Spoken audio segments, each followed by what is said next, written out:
ओम शांति। 10 अप्रैल 2026 की मुरली है।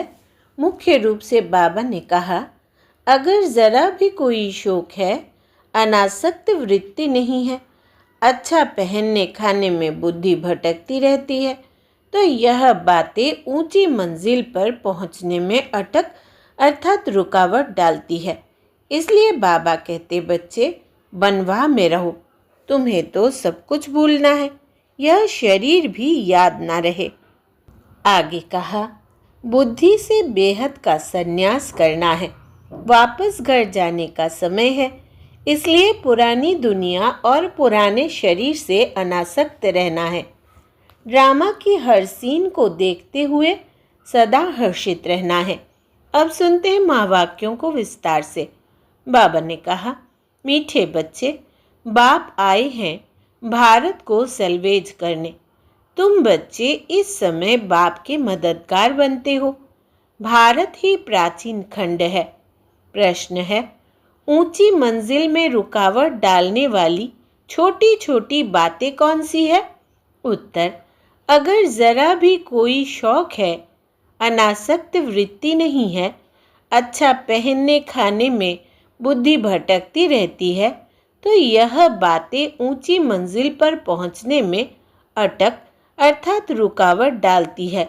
इसलिए बाबा कहते, बच्चे बनवाह में रहो, तुम्हें तो सब कुछ भूलना है, यह शरीर भी याद ना रहे। ओम शांति। बच्चों को यह समझाया है कि यह भारत ही अविनाशी खंड है और इसका असुल नाम है ही भारत खंड। हिंदुस्तान नाम तो बाद में पड़ा है। भारत को कहा जाता है स्पिरिचुअल खंड। यह प्राचीन खंड है। नई दुनिया में जब भारत खंड था तो और कोई खंड थे नहीं। मुख्य है ही इस्लामी, बौद्धी और क्रिश्चियन।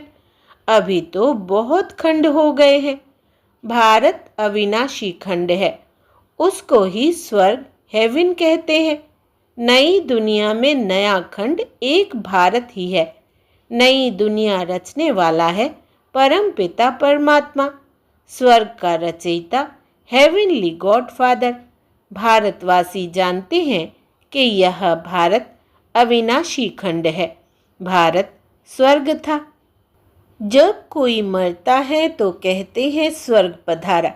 समझते हैं स्वर्ग कहाँ ऊपर में है।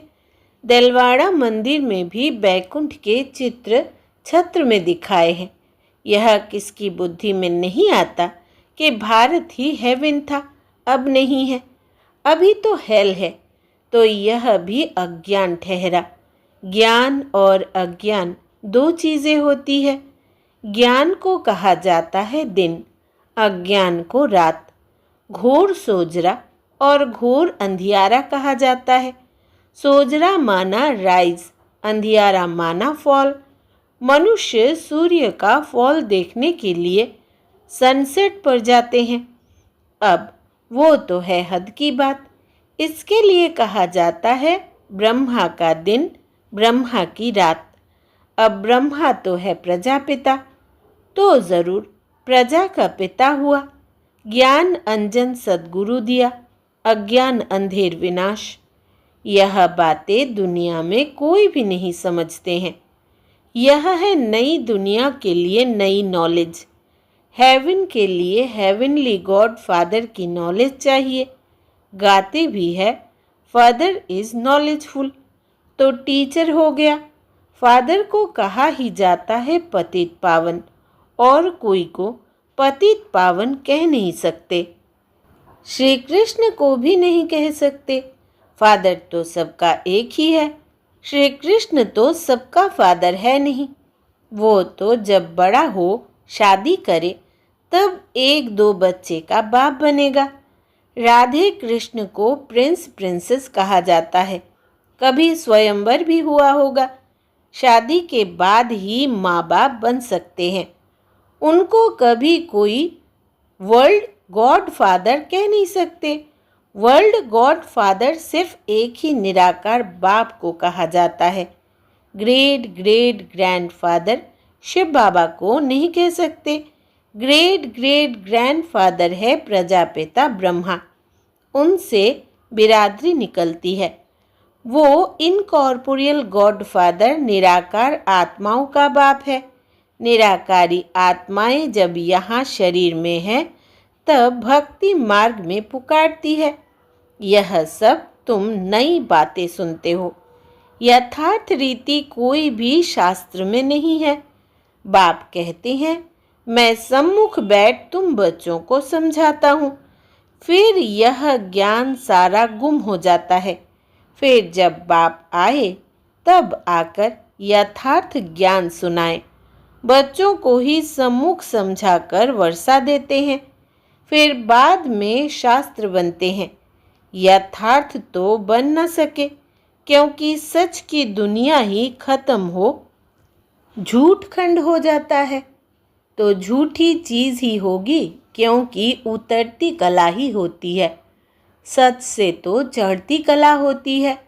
भक्ति है रात, अंधियारे में ठोकरें खानी पड़ती है। माथा टेकते रहते हैं। ऐसा घोर अंधियारा है। मनुष्यों को तो कुछ भी पता नहीं रहता है। दर दर धक्के खाते रहते हैं। इस सूर्य का भी राइज और फॉल होता है, जो बच्चे जाकर देखते हैं। अब तो तुम बच्चों को ज्ञान सूर्य का उदय होना देखना है। राइज ऑफ भारत और डाउनफॉल ऑफ भारत। भारत ऐसे डूबता है जैसे सूर्य डूबता है। सत्यनारायण की कथा में यह दिखाते हैं कि भारत का बेड़ा नीचे चला जाता है। फिर बाप आकर उनको सल्वेज करते हैं।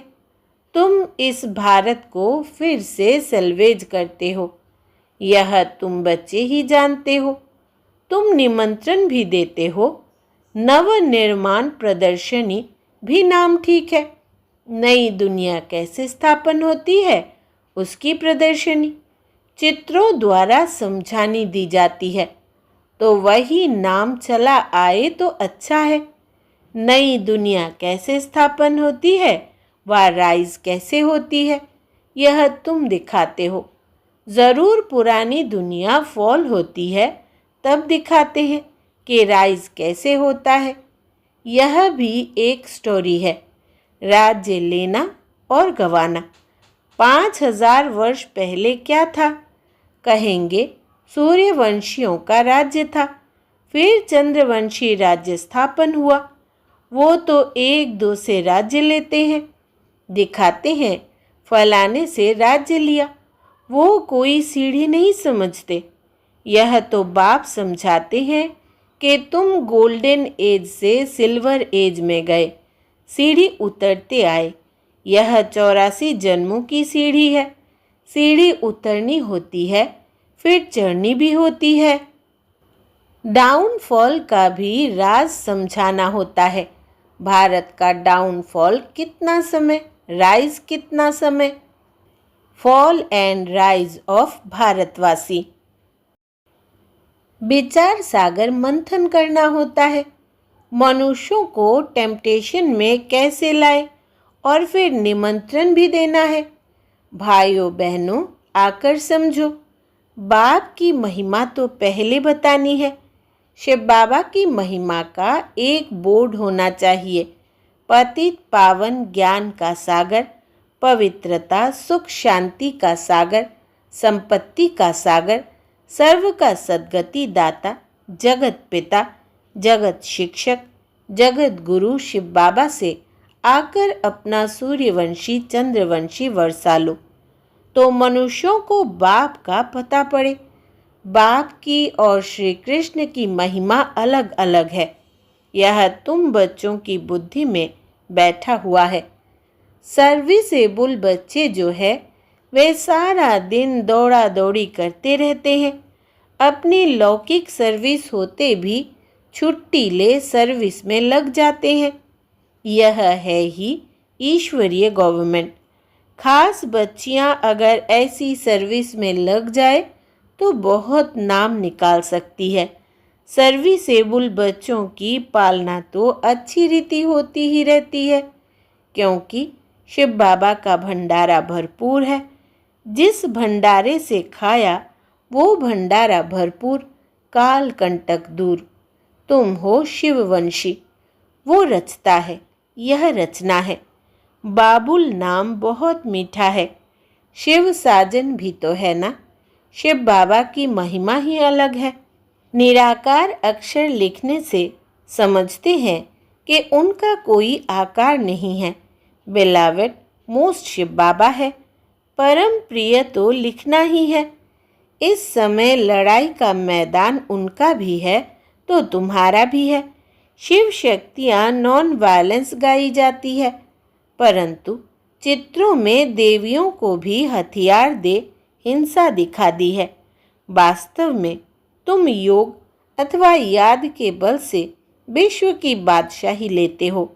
हथियारों आदि की बात ही नहीं है। गंगा का प्रभाव बहुत है, बहुतों को साक्षात्कार भी होगा। भक्ति मार्ग में समझते हैं कि गंगा जल मिले तब उद्धार हो, इसलिए गुप्त गंगा कहते रहते हैं। कहते हैं वाण मारा और गंगा निकली। गौमुख से भी गंगा दिखाते हैं। तुम पूछेंगे तो कहेंगे कि गुप्त गंगा निकल रही है। त्रिवेणी पर भी सरस्वती को गुप्त दिखाया है। मनुष्यों ने तो बहुत बातें बना दी है। यहाँ तो एक ही बात है, सिर्फ अल्फ, बस। अल्लाह आकर बहिश्त स्थापन करते हैं, खुदा हेवन स्थापन करते हैं, ईश्वर स्वर्ग स्थापन करते हैं। वास्तव में ईश्वर तो एक है। यह तो अपनी अपनी भाषा में भिन्न भिन्न नाम रख दिए हैं, परंतु यह समझते हैं कि अल्लाह से ज़रूर स्वर्ग की बादशाही मिलेगी। यहाँ तो बाप कहते हैं मन मना भव। बाप को याद करने से वर्षा ज़रूर याद आएगा। रचता की रचना है ही स्वर्ग। ऐसे थोड़ी कहेंगे कि राम ने नर्क रचा। भारतवासियों को यह पता ही नहीं कि निराकार रचता कौन है। तुम जानते हो कि नर्क का रचता रावण है, जिसको जलाते हैं। रावण राज्य में भक्ति मार्ग का सैंपलिंग कितना बड़ा है। रावण का रूप भी बड़ा भयंकर बनाया है। बोलते भी है कि रावण हमारा दुश्मन है।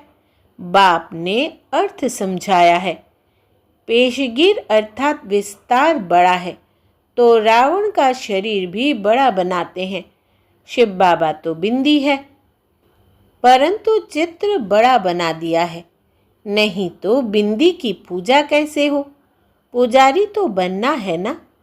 आत्मा के लिए तो कहते हैं भ्रुकुटी के बीच में चमकता है अजब सितारा, और फिर कहते हैं आत्मा सो परमात्मा। तो फिर 1000 सूर्य से ज़्यादा तेज कैसे होगा। आत्मा का वर्णन तो कहते हैं, लेकिन समझते नहीं। अगर परमात्मा 1000 सूर्य से तेज हो तो हर एक में प्रवेश कैसे करे। कितनी अयथार्थ बातें हैं जो सुनकर क्या बन पड़े हैं। कहते हैं आत्मा सो परमात्मा, तो बाप का रूप भी ऐसा होगा ना, परंतु पूजा के लिए बड़ा बनाया है।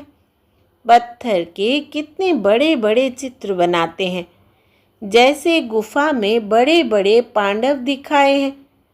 जानते कुछ भी नहीं। यह है पढ़ाई।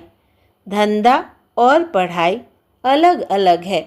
बाबा पढ़ाते भी है और धंधा भी सिखाते हैं। बोर्ड में भी पहले बाप की महिमा होनी चाहिए। बाप की फुल महिमा लिखनी है। यह बातें तुम बच्चों की भी बुद्धि में नंबरवार पुरुषार्थ अनुसार आती है। इसलिए महारथी घुड़सवार कहा जाता है। हथियार आदि की कोई बात नहीं है। बाप बुद्धि का ताला खोल देते हैं। यह गोदरेज का ताला कोई खोल न सके। बाप के पास मिलने आते हैं तो बाबा बच्चों से पूछते हैं कि आगे कब मिले हो, इस जगह पर इस दिन कब मिले हो। तो बच्चे कहते हैं हाँ बाबा, 5000 वर्ष पहले मिले हैं। अब यह बातें ऐसे कोई पूछ न सके। कितनी गुह्य समझने की बातें हैं, कितनी ज्ञान की युक्तियां बाबा समझाते हैं, परंतु धारणा नंबरवार होती है। शिव बाबा की महिमा अलग है, ब्रह्मा विष्णु शंकर की महिमा अलग है।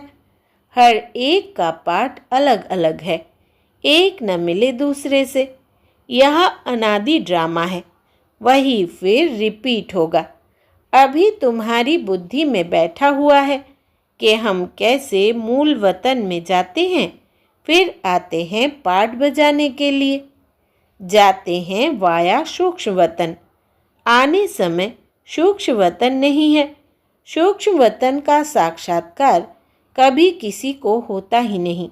सूक्ष्म वतन का साक्षात्कार करने के लिए कोई तपस्या नहीं करते हैं, क्योंकि उनको कोई जानते नहीं है। सूक्ष्म वतन का कोई भगत थोड़ी होगा। सूक्ष्म वतन अभी रचते हैं। वाया सूक्ष्म वतन जाए, फिर नई दुनिया में आएंगे। इस समय तुम वहाँ आते जाते रहते हो। तुम्हारी सगाई हुई है।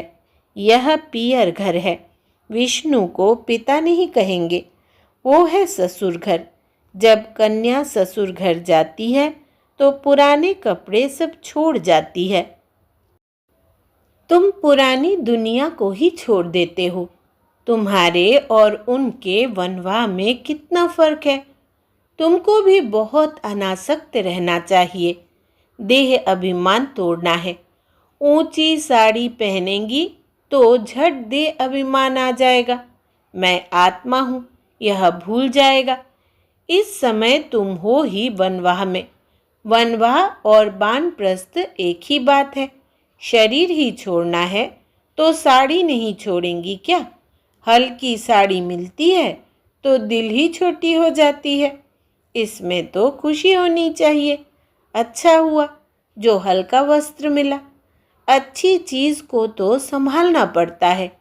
यह पहनने खाने की छोटी छोटी बातें भी ऊंची मंजिल पर पहुंचने में अटक डालती है।